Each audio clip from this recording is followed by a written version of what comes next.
So, codified laws and codification.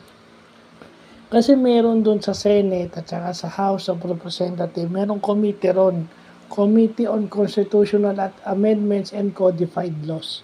So, ano tong codified laws? Ito yung uh, uh, yung collection ng laws or rules for a specific subject. So, example nito, civil code, labor code, sanitation code, di ba? Yun yung mga example nun.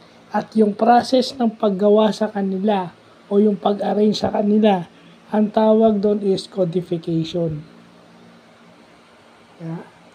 So, yun yan, labor code, civil code, building code, fire code, yeah, electric code, yeah, yung mga ganyan, yun yung specific example.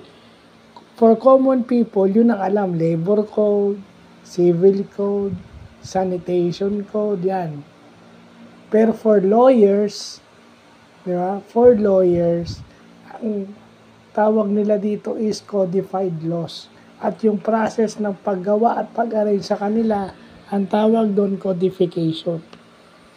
So dapat maging aware din tayo na as a Filipino citizen, alam natin dapat yung mga committee ng ating mga sa Senado kasi tayo ang mga bumuboto ng paglalagay sa kanila sa pwesto.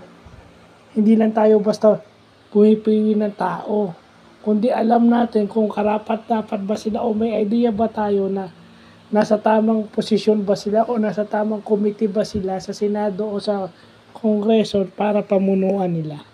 So, syempre, yung constitutional amendments and codified laws, dapat lawyer ang humawak. Di ba? Lawyer dapat ang humawak nun. Wala nang iba. So, yun lang po.